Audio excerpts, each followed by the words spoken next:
And finally tonight, a Christmas-themed book aims to teach children about heaven and hope. Christmas in Heaven by Anthony DeStefano is 40 pages long. Written in rhyming verse, it tells the story of a boy who learns a new perspective after the death of his grandmother. It also explores hope and helping children deal with pain and grief. The author recently sat down with Tracy Sable to discuss the book and why he used a Christmas theme. And the author of that book, Anthony DeStefano, joins us now. Anthony, great to be with you, my friend. So tell us, why did you write this book and why did you give it a Christmas theme? You know, I'm always interested in writing books about the true meaning of Christmas. Christmas has obviously been secularized almost beyond recognition. I have written several children's books already about the Nativity. This time I wanted to try something a little different. So I decided to focus on the fact that Christmas is Jesus' birthday and that in heaven, there's going to be a huge celebration going on. So in this story, I show a little boy who is sad because his grandmother has died and it's Christmas time, and he's wondering how she's celebrating Christmas in heaven. And so his grandfather, who's the husband of the woman who has died, sits the boy down on his knee and tries to paint a very consoling picture for him of heaven and the big birthday party that's going on there with all the angels and the saints and, of course, Our Lady and the boy's grandmother, too. So this is a book about the true meaning of Christmas, but it's also an introduction to the angels and the saints, and it's a book about grieving with hope. Hope in the resurrection and hope in life everlasting in heaven. And what do you hope children get from this book? You know, three things. Number one, the true meaning of heaven. Number two, I want to introduce them at least to this beautiful world of the saints, which is also a glimpse into the doctrine in the church we have of the communion of saints, which says that there's a lot more to this life than just what we see around us, that there's a beautiful spiritual world. And the third thing I like them to get out of this is that heaven is a joyful, wonderful place. You know, Christmas is a magical time of year, but it's also a very sad time of year for many people who have lost loved ones.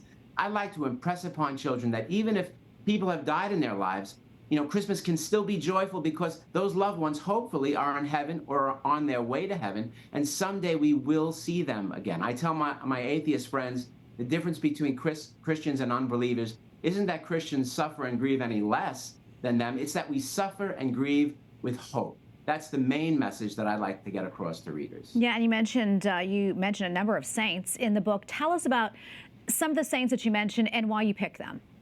Well, I try to include the most famous saints everyone would recognize, like angels like St. Michael the Archangel, St. Peter, St. Joseph, St. Francis of Assisi, St. Jude, St. Therese, St. Joan of Arc, naturally Our Lady. But I also included some lesser known saints like St. Honoré, who's the patron saint of baking, because of course you need a birthday cake for a birthday party, and St. Cecilia and St. Gregory, because they're the patron saints of music, and you need to have singing at a birthday party. So at the end of the book, I include a glossary, a simple glossary with a little paragraph for each saint and each angel with a thumbnail illustration next to it, so that children and adults can refer back to the book, and each description tries to capture the essence of who that saint is, what they're known for, and what they're pictured doing in the book. I love it. What else do you want folks to know about your book, and where can they find it? You know, I think that it's very easy to talk to children about heaven, and we should do it at a very early age. The subject of heaven, when you think about it, is so simple for children to understand. Heaven is God's home. When people die and those people love God, they go to live in God's home. They just move homes. They go from their home here on earth to God's home in heaven. And that's something all children can understand because they're very familiar with the concept of going over their grandparents' home or their aunt's home or to a different building to go to school. They understand the concept of moving from place to place. So the more we're able to show children how wonderful a place heaven is, the more consolation they'll experience when they're grieving about their loved ones who have gone to that place. And they can get the book everywhere, especially the EWTN catalog and, you know, all Christian and Catholic bookstores and wherever books are sold. Well, Anthony, congratulations on the book. Thank you for talking with us, and Merry Christmas to you. Merry Christmas to you.